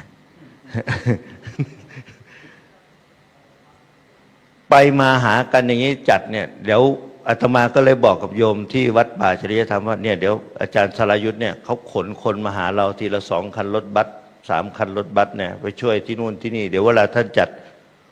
ของท่านเนี่ยต้องไปของท่านด้วยนะเตรียมไว้นะอย่างนี้นะโยมก็เลยตื่นตัวไปต้องเตรียมตัวนะบางทีไปปี1อย่างที่นี่มาปีที่แล้วใช่ไหมปี2ก็อยากไปเฮ้ยไปแล้วล่ะคนวายอีกทีไปนี่เอาแล้วว่าที่นี่ทำบุญสถานีเคยไปแล้วแหละพอผู้อุกอังก็ต้องจัดทัวร์แบบเดี๋ยวจะไปแวะที่นู่นที่นี่เดี๋ยววันนี้จะมากราบหลวงปู่ศิลาไปเอาหลวงปู่อ้าง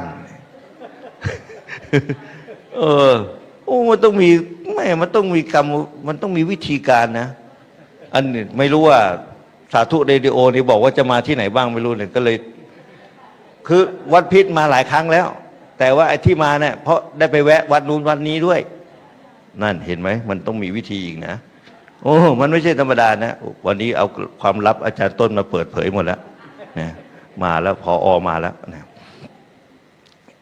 คือมันต้องมีวิธีการที่จะต้องทำอาตมาก็เลยนึกถึงว่าสมัยรุ่นที่หลวงพ่อพระครูเกษมพิษโสพลเนี่ยเริ่มตั้งสถานีวิทยุใหม่ๆไปเริ่มเรียนวิธีการที่จะทำให้สถานีออกอากาศยังไงใช้อุปกรณ์ยังไงแล้วก็นึกถึงว่าอันนี้แค่ไปเรียนเพื่อเรียนรู้ให้ออกอากาศสถานีวิทยุนี้ขึ้นเดียวนะแต่หลวงพ่อพระครูอาจารย์หลวงพ่อไมตรีพระครูเมตตาปุญโญภาสใช่ไหมหนักกว่านั้นเพราะเป็นประธานชมรมวิทยุใช่ไหมเหมือนกับที่อาตมาว่าเมื่อกี้เนี่ยวิทยุเนี่ยที่ออก40 สถานีมารวมอยู่แอปเดียวเนี่ยของ200 กว่าสถานีท่านหลวงพ่อไมตรีเนี่ยแจก ข้อมูลธรรมะให้ทุกสถานีเลย โดยครบถ้วนทุกอาจารย์ที่ดังๆอยู่ในประเทศไทยเนี่ยแล้วไปขออนุญาตออกอากาศด้วยนะแต่ละที่อาจารย์ต้นเนี่ยจะรู้ดีเป็นคนที่ก๊อปปี้แผ่นให้กับวัดต่างๆจึงมีข้อมูลธรรมะของพ่อแม่ครูบาอาจารย์มีหลวงพ่อสมภพเป็นต้นเนี่ยนะอยู่ในเครื่องส่งของแต่ละสถานีแต่ละวัดเนี่ยมีอยู่มากมายทั่วประเทศไทยมีหลวงพ่อมหาบุญช่วยปัญญาวชิโรเนี่ยท่านจัดรายการทางสถานีวิทยุและท่านก็บันทึกไว้ด้วยท่านออก AM ไปทั่วประเทศท่านก็บันทึกไว้ด้วยอาตมาก็ยังเคยเอาฮาร์ดดิสก์ไปขอกับท่านในสมัยนั้นยุคแรกๆหลวงพ่อครับธรรมะคลายทุกข์ขอไปออกอากาศอาจารย์มหาสมปองสอนพระไตรปิฎกอยู่ที่วัดมหาธาตุก็ไปขอข้อมูลมาออกให้ชาวบ้านได้เรียนรู้ได้รู้จักบรรยากาศของการศึกษาธรรมะในรูปแบบที่เขาเต็มระบบอย่างเนี้ยวัดพิษโสภารามเนี่ยอาตมาก็คุยกับญาติโยมที่มาบนรถว่าเนี่ยเขามีระบบที่ครบถ้วนนะนึกถึงคุณของหลวงปู่ใหญ่นะที่สร้างวัดแล้วเนี่ยฟังกรรมฐานก็มีฟังเรียนปริยัติก็มีฟังเผยแผ่ก็มีครบถ้วนบริบูรณ์เลยลูกศิษย์ท่านเนี่ยมีแต่พระมหาเถระที่มีคุณภาพแล้วช่วยกันทำงานอยู่ในวัดเดียวเนี่ยบริหารจัดการมีฮอดเจ้าคณะอำเภอมีฮอดเจ้าคุณ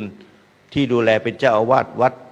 มีระบบการดูแลสาธารณูปการต่างๆค่าใช้จ่ายต่างๆในวัดนี้ไม่ใช่น้อยๆนะเนี่ยเห็นไหมการบริหารการจัดการวิทยุพระพุทธศาสนานี่ก็เหมือนกันต่อไปนี้จะมีแต่วิทยุ FM ออกอากาศไม่ได้ต้องมีวิทยุออนไลน์ต้องมี YouTube Facebook ต้องมีการถ่ายทอดระบบออนไลน์ไปถึงชาวบ้านที่ทุกระบบที่จะต้องเข้ามาวัดพิษโสภารามเนี่ยหลวงพ่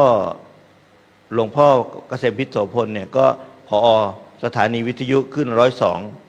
102.75เนี่ยท่านก็พัฒนาพยายามที่จะเอาระบบพวกนี้มาใช้กับสถานีของท่านทำให้พวกเราได้เห็น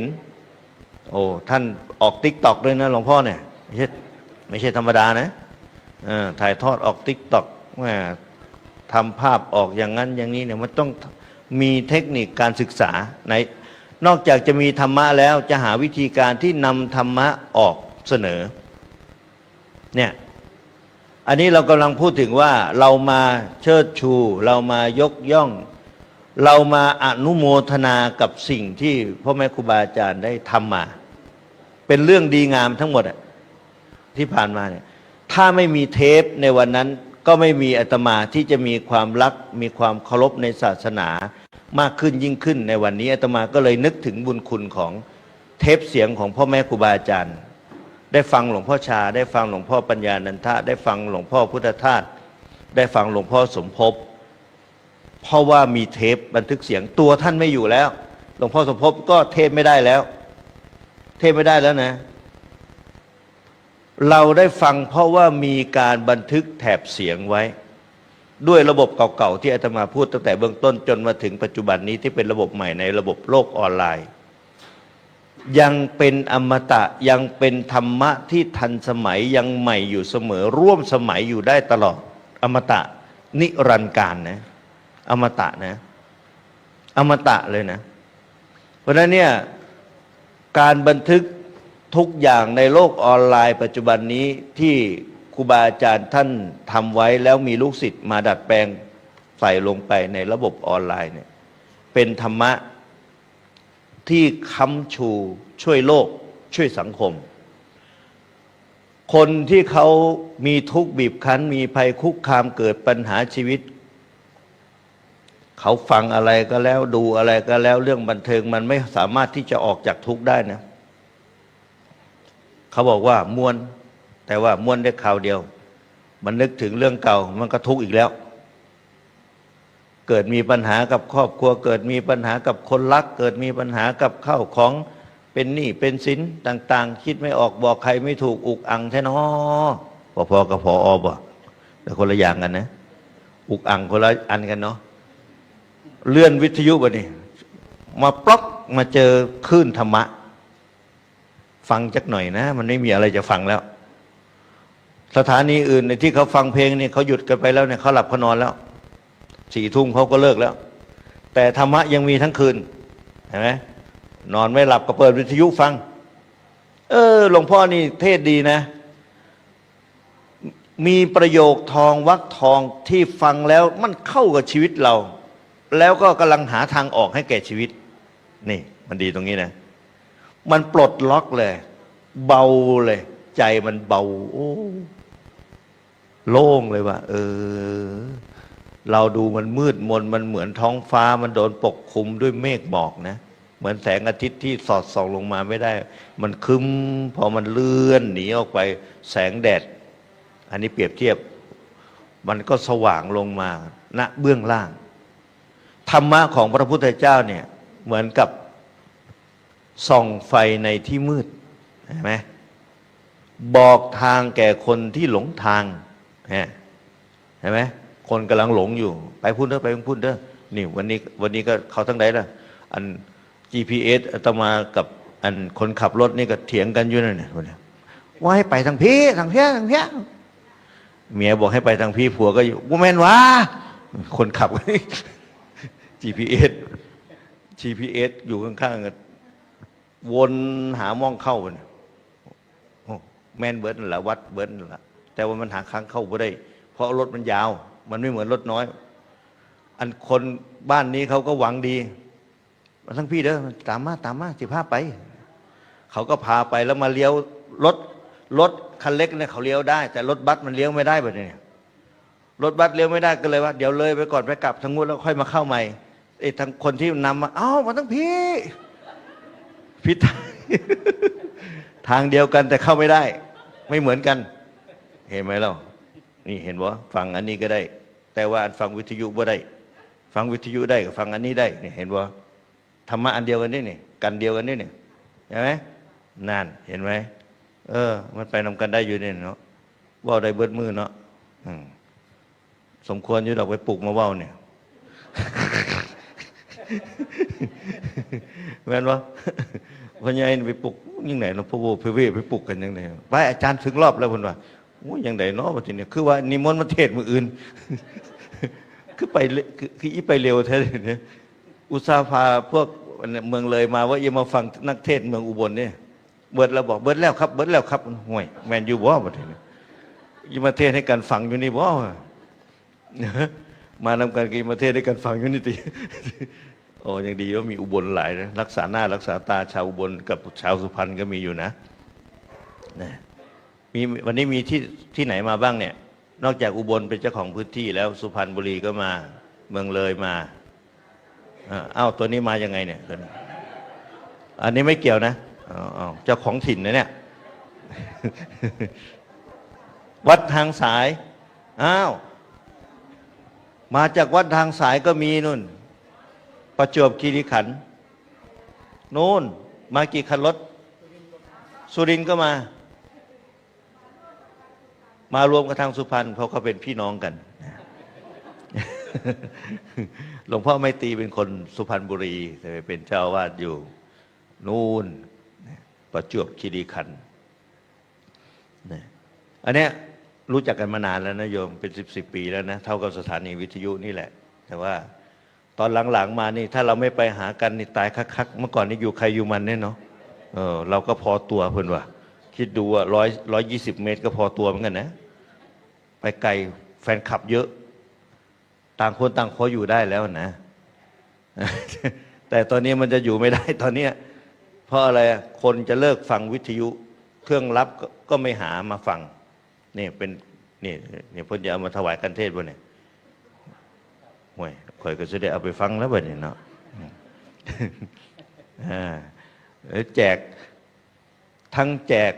ถมทั้งให้ทั้งหาโอ้ยสารพัดที่ทำให้พวกเราได้ฟังได้เข้าถึงเนื้อหาของธรรมะหลวงพ่อที่สอนไว้แต่ละรูปเนี่ยเมื่อก่อนนี่นายโยมนะตอนอาตมา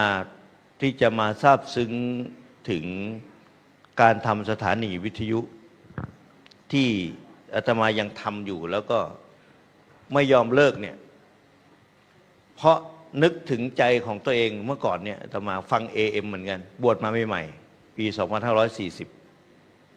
หมุนขึ้น AM ไปฟังวัดต้นสนเนี่ย AM เนี่ยมีทั้งคืนวัดต้นสนก็ได้ฟังได้อยู่บวชใหม่ๆบวชใหม่ๆมันหาเครื่องอยู่บวชใหม่ๆหาเครื่องอยู่ยังไงเราต้องหาธรรมะฟังศึกษาธรรมะฟังแล้วรู้สึกโอ้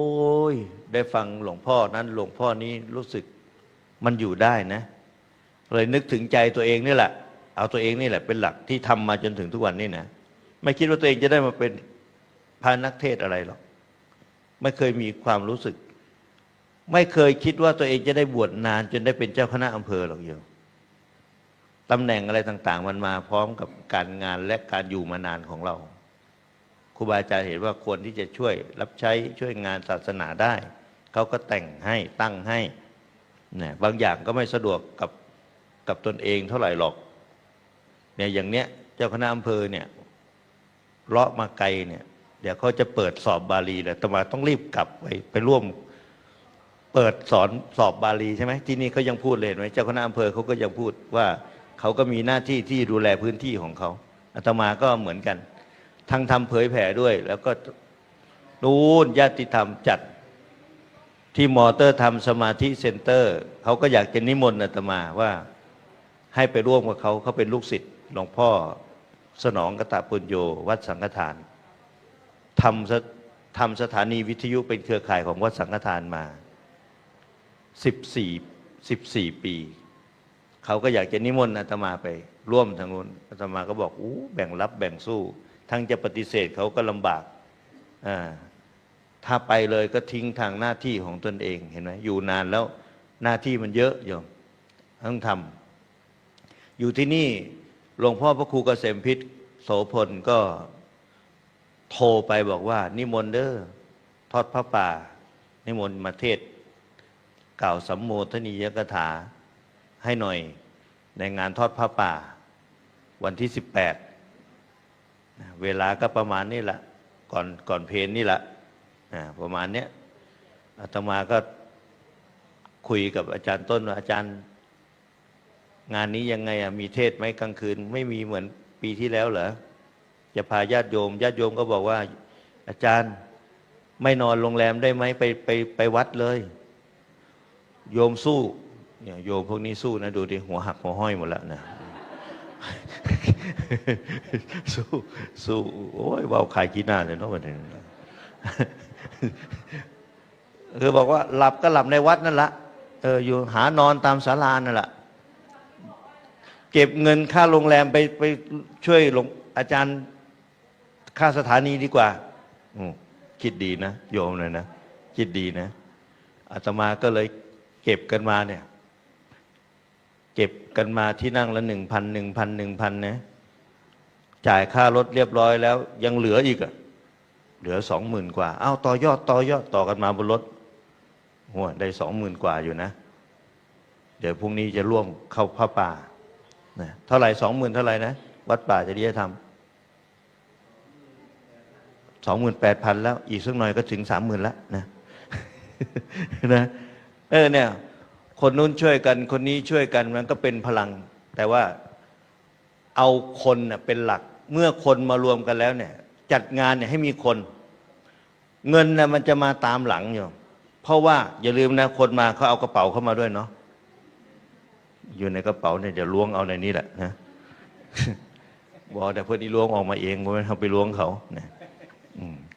เห็นเวลาอาตมาก็รวมกันตั้งแต่บนรถมาแล้วอย่างนี้นะแล้วก็มาช่วยส่งเสริมเหมือนมาให้กำลังใจคนบริหารสถานีเหมือนมาให้กำลังใจท่านนะยิ่งท่านจัดใส่วันเกิดของท่านด้วยเห็นไหมอายุวัฒนมงคลเนี่ยโอ้ไม่มาก็เป็นหายโพดหรอกเนาะ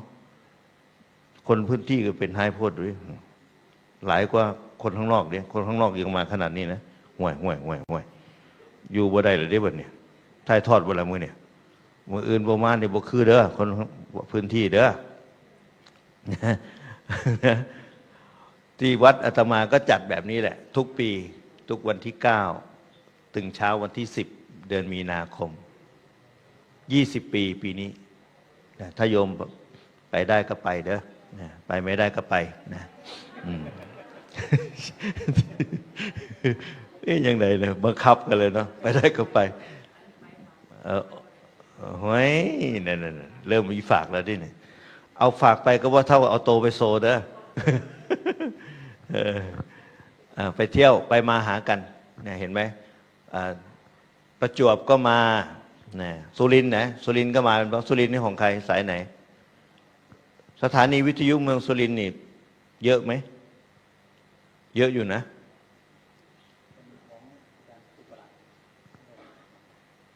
เป็นสายของอาจารย์ประหลัดณรงค์ฤทธิ์เพิ่นก็มาจากกรุงเทพนั่นแหละผู้ที่มากับเพิ่นน่ะแต่ว่าสวนป่าสามัคคีธรรมนี่อยู่สุรินทร์แถวนั้นก็มีนะกลุ่มสถานีวิทยุแต่ว่าไม่ได้ไปหากันนานแล้วล่ะนะท่านอาจารย์มหาศิลป์นะเป็นพระครูแล้วลืมชื่อท่านพระครูเกี่ยวกับภาวนานี่แหละนะก็รู้จักกันต่อไปนี้เนี่ยถ้ายังมีสถานีวิทยุอยู่พวกเรายังรักษาอยู่ถ้ายังมีนะเพราะตอนนี้ยื่นไปแล้วเนี่ยยังไม่รู้ว่ากฎหมายจะมาบังคับอะไรยังไงอีกต่อไปหรือว่าจะอยู่ได้นานจะต่อไม่ต่ออะไรได้อีกไหมยังไงแต่ทำถูกต้องตามกฎหมายหมดแล้วตอนนี้อย่างครั้งนี้ก็เหมือนกันท่านอาจารย์พระครูเกษมวิทย์โสพลก็ไม่ย่อท้อมีเครื่องส่งเครื่องนึงแล้วมันออกอากาศมานานแล้วหาเครื่องส่งใหม่อีกเครื่องนึงมานะแล้วก็ชวนพวกเราเนี่ยมาเนี่ยทำบุญซื้อเครื่องส่งด้วยแหละมีส่วนในการดูแลซื้อเครื่องส่งเครื่องใหม่แล้วก็มีเจ้าภาพเขาจ่ายมาแล้วส่วนหนึ่งทางมาจากอาจารย์ต้นหาเจ้าภาพก็มีผู้ที่เป็นเจ้าภาพหลักให้แล้วล่ะพวกเราก็มาสมทบในการดูแลสถานีวิทยุแห่งนี้ต่อเพราะฉะนั้นเนี่ยที่บอกว่าสัพพทานังธรรมทานังชินาติการให้ธรรมะเนี่ยให้อะไรในโลกนี้สิ่งที่เป็นวัตถุมันก็จำเป็นนะอาหารที่อยู่อาศัยเครื่องนุ่งห่มยารักษาโรคที่ประยุกต์เป็นปัจจัย4ที่จะดำรงชีวิตอยู่เนี่ยอัตภาพร่างกายนี้จะอยู่ได้รักษาได้ก็ด้วยปัจจัย4แต่ที่สำคัญมากกว่านั้นก็คือกำลังใจเวลาที่มีทุกข์บีบคั้นมีภัยคุกคามเกิดทุกข์ทางใจเข้าไปเนี่ยต้องมีธรรมะต้องมีธรรมะโอสถที่มาเยียวยาใจสถานีวิทยุที่ให้ธรรมะเนี่ยเหมือนกับโรงหมอโรงใหญ่รักษาได้ทุกโรคอยู่โรคใจนะทุกโรคเลยเพราะฉะนั้นถ้าว่าเราดูแลรักษาอุปกรณ์เหล่านี้ช่วยเหลือครูบาอาจารย์เหล่านี้ให้รักษาให้เปิดให้มีกำลังใจในการทำงานรับใช้มีอุปกรณ์ในการเผยแผ่ธรรมเนี่ยก็จะเป็นคุณูปการกับประเทศชาติบ้านเมืองแล้วก็คนในยุคนี้ที่ต่างดิ้นรนแสวงหาที่โยมบอกว่าย้ายถิ่นฐานไปเพื่อไปหาอยู่หากินไกลๆเห็นไหมจาก101ไปอยู่เมืองเลยว่าเมืองเลยมีไร่นอกจากจะมีนาแล้วยังมีไร่อีกยังมีเขาอีกทำอาตมาบอกโอ้มาอยู่เมืองเลยแล้วทำเวลาที่ชวนกันมาปฏิบัติธรรมโยมบอกว่าโอ้ยยากหลายอาจารย์เวียกหลายออกจากนาปลูกข้าวโพดนาเนี่ยปลูกผักปลูกมันขุดมันตอนนี้ขุดมันตัดอ้อยกรีดยางโอ้ยรวยแล้วมั้งโยมโอ้ยนี่คือเก่าเห็นป่ะหลายกว่าเก่าอีก ทีนี้มันดึกทำไงอ่ะเปิดวิทยุมันอุกอั้งเนาะเปิดวิทยุก็ยังมีกำลังใจกรีดยางไปด้วยเปิดฟังธรรมะไปด้วยเขาบอกว่าเปิดดังๆเพราะว่ากลางคืนมันกลัวผี เอาพระหลวงพ่อเทศไล่ผีตอนแรกก็ไล่ผีเปิดดังๆฟังไปฟังมาปะหลวงพ่อนี่กระเทศเขาท่าดีเลยนะมันนะเห็นว่ามันเริ่มเข้าใจเริ่มเข้าใจเนื้อหาเพราะนั้นเนี่ยผ่านร้อนผ่านหนาวถ้ามีลูกเนี่ยอายุ21 ปีแล้วเนี่ยแม่นวะสถานีเนี่ยของอาตมาก็20 ปีที่วัดป่าจริยธรรมพอบวชแล้วดิถ้าเป็นลูกชายแม่นวะพอบวชแล้วนะพอเอาลูกบวชแล้วนะเรายังรักษาเรายังดูแลท่านอาจารย์ต้นนี่กี่ปีฮะสาธุเรดิโอกี่ปี10เท่าไหร่10ท่านทำทีหลัง16ได้ไหม16 17 ปีนี้แหละเนี่ยไล่กันมาเนี่ย นั่นเนี่ยถ้ายังมีกลุ่มสถานีวิทยุแล้วก็พวกเรายังไปมาหากันช่วยเหลือดูแลกันอย่างเงี้ยแต่ว่ามันอยู่ได้มันเป็นกำลังใจมันเหมือนปุ๋ยมันเหมือนน้ำมันเหมือนฮอร์โมนที่มาลดที่มาประพรมให้พืชได้กระชุ่มกระชวยนะงานเนี่ยมันจะต้องดำเนินไปอยู่แล้วงานเนี่ยท่านสู้ไม่ถอยอยู่แล้วครูเกษมพิษโสพลเนี่ยยิ่งพวกอาตมามาช่วยสนับสนุนส่งเสริมกันมันก็เป็นพลังใช่ไหมล่ะเราเฮกันไปวัดนู้นเฮกันมาวัดนี้เนี่ยแหมมันดูคึกคืนดีนะอันนี้ก็ขออนุโมทนากับทุกท่านนะที่เรามาร่วมด้วยแล้วก็ช่วยกันจนถึงจุดนี้แล้วก็จะดำรงรักษา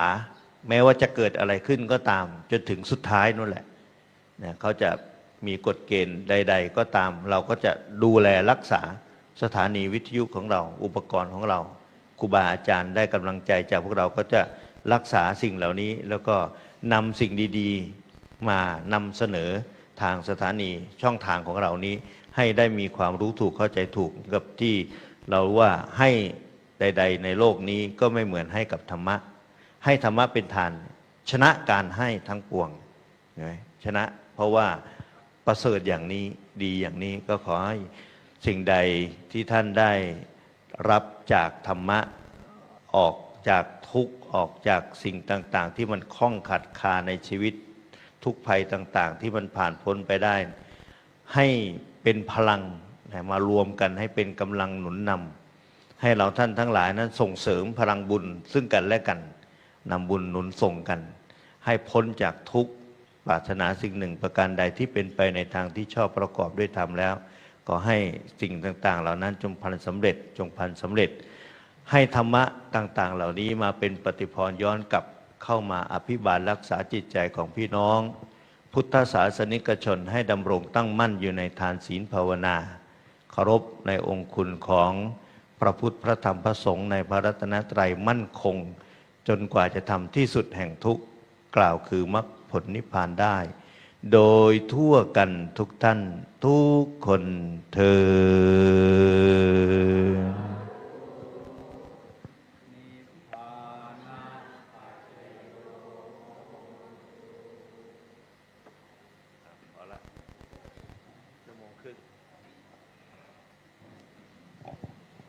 ครับ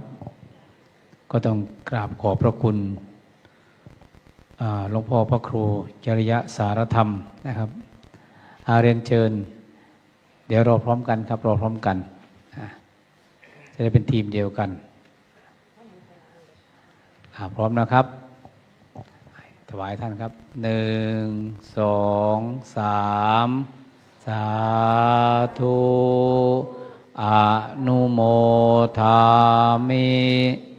นิพพานะปัจจโยโหตุ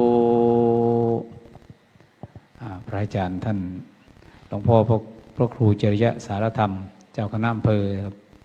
ท่านใช้เวลาอนุเคราะห์เมตตาให้แก่พวกเราไป1.5 ชั่วโมงครับครับผมจริงๆเอาอีกครึ่งก็ได้ครับ ไม่เป็นไรครับเพราะว่าผมก็ตั้งใจสู้แล้วผมไม่กลัว ก็ไม่เป็นไรครับก็กราบขอบพระคุณหลวงพ่อพระครูอย่างยิ่งครับผมที่มาให้พลังให้กำลังใจหลวงพ่อพระครูเกษมพิษโสพลซึ่งเป็นผอ.สถานีวิทยุพระพุทธศาสนาวัดพิเชษโสภาราม 102.75 ครับขอบคุณกำลังใจทุกๆภาคส่วนที่มาเติมพลังเติมความวิริยะอุตสาหะแก่ท่านครับกราบขอบพระคุณครับผมก็ขอให้หลวงพ่อพระครูมีสุขภาพร่างกายแข็งแรงอยู่เป็นร่มโพร่มไทรให้แก่ศิษยานุศิษย์พุทธศาสนิกชนที่ได้รับฟังธรรมะเรดิโอจากหลวงพ่อพระครูครับกราบขอบคุณครับอนุโมทนานะ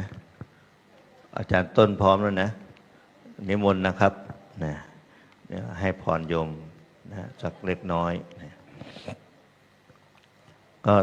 อนุโมทนากับทุกท่านที่มาร่วมกันวันพรุ่งนี้ก็พร้อมเพรียงกันทอดพระป่า แล้วก็ทำบุญให้ถวายกำลังใจให้แก่ผู้บริหารก็คือหลวงพ่อพระครูเกษมพิษโสพลให้มีธาตุขันธ์แข็งแรง มีกำลังใจที่จะทำงานรับใช้พระพุทธศาสนา พวกเรานี่แหละเป็นกำลังที่จะมาหนุนส่งให้ท่านได้ไปสู่เป้าหมายนะเหมือนกับอาตมาหัวอกอันเดียวกันก็เลยมาร่วมด้วยนะมาร่วมด้วยก็ขออนุโมทนาให้โยมรับพรเป็นภาษาบาลีย่อๆนะอิชิตังบะทิตังตุมหังคิปะเมวะสัมมิจจตุสัพเพปุเรนตุสังกปาจันโทปนะระโสยถามณิโชติระโสยถาอภิวาทนาสีริสนิจังวุธาปจายโนจัตตารโอธรรมาวัฏันติอายุวันโนสุขังภะลัง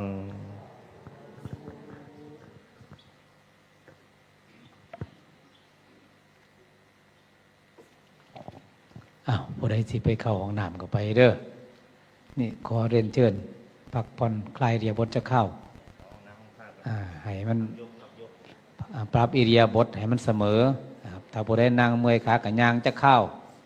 สัก2-3 นาทีนะครับผมเพราะว่าสู่หลายครับทั้งทีมอุบลเฮาก็สู่ทั้งคณะเลยหนองบัวลำพูก็สู่ทางคณะหลวงพ่อไมตรีทางสุพรรณก็สู้เหมือนกันอันดับต่อไปก็จะเป็นพระอธิการบัวเรียนพุทธสโรเจ้าวาดวัดป่าสะพาน2จังหวัดตากผอ.สถานีวิทยุแสงธรรมส่องใจ FM 97.5 เมกะเฮิรตซ์แล้วก็ชีวิตไม่เที่ยงแท้แปรผันตามกาลเวลาวันนี้ยังอยู่ตรงหน้าพรุ่งนี้อาจลาไกล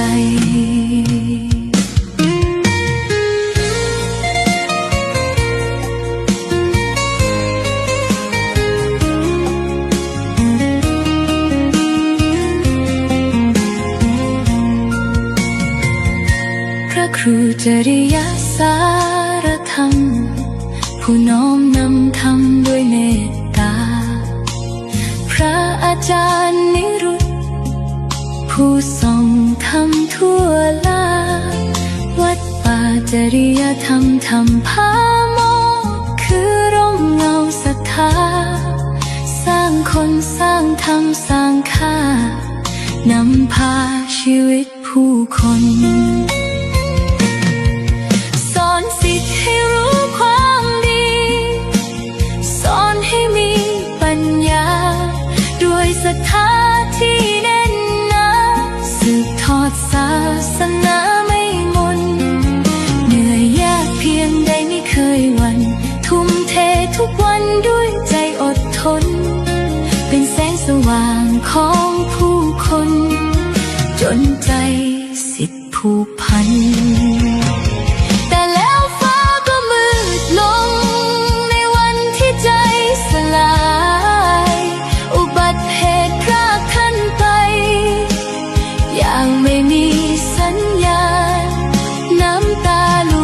ไหลรินแผ่นดินยังสะท้านหัวใจแทบแหลกสลายกับการจากไปแสนเร็วเหลือเพียงความดีที่ท่านสร้างเหลือเพียงเส้นทางที่ท่านสอนเหลือเพียงเสียงธรรมสะท้อนในอ้อมกอดแห่งความทรงจำ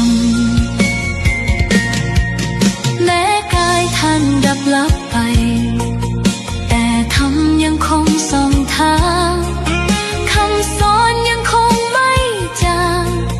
อยู่กลางหัวใจทุกค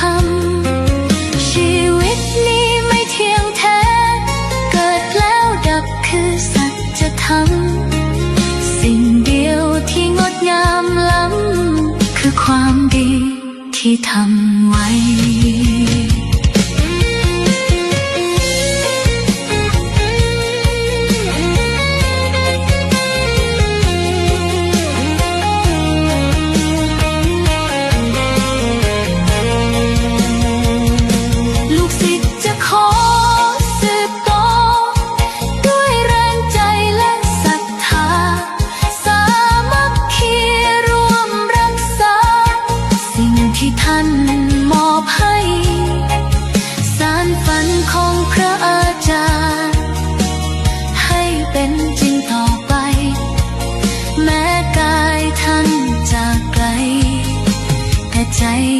เคยห่างกัน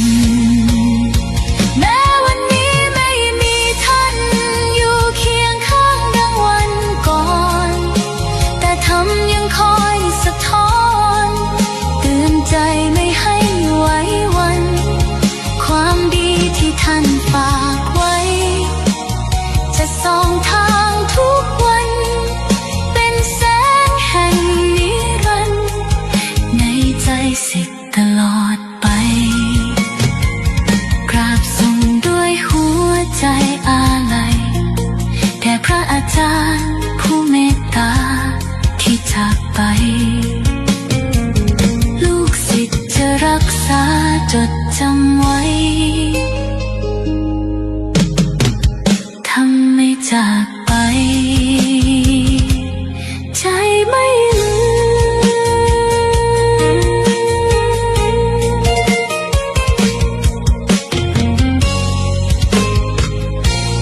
ใจไม่ลืม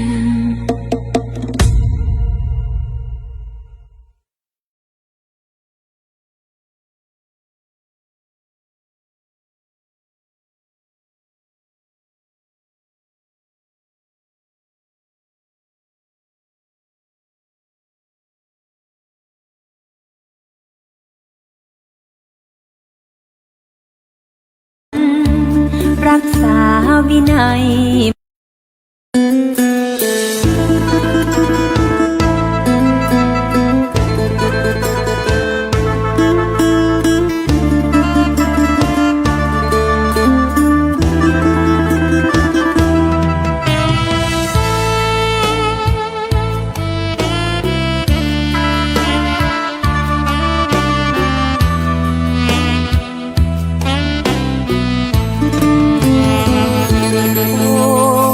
ละนอโอ้ละนอ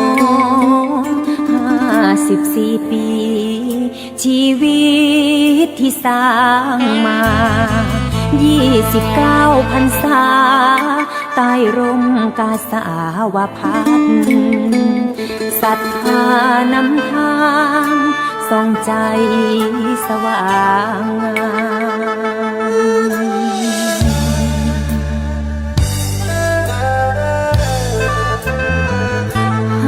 54 ปี ชีวิตทิศทางสร้าง29 พรรษาวางทางสดใสใต้ร่มกาสาวพัฒน์ผ่องอำไพมอบกายใจตามรอยบาทประกาศธรรมมุ่งพัฒนาทั้งวัดและพัฒนาคนให้สิทธิผลความเคล้าเฝ้าเพียรพร่ำสื่อบาลีรักษามรรคนำหลักธรรมเป็นผู้นำทางจิตมีประชาเสนาสนะขังคาจะปรากฏมหาอุโบสถเสร็จสิ้นทวินหาพระพุทธจริยธรรมงามโสภาเป็นที่พึ่งศรัทธาสาธุชน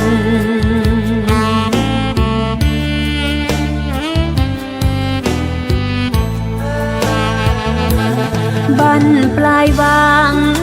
างมือถือสงบพิจารณาลมจบ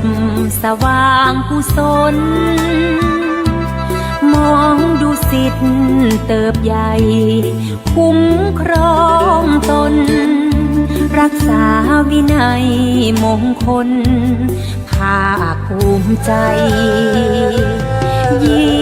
29 พรรษาพิสูจน์จิตที่อุทิศเพื่อทำนำสมัยแม้ไว้ผ่านใจมันกตัญญูชัย ส่องแสงธรรมสว่างไสวัยนิรันดร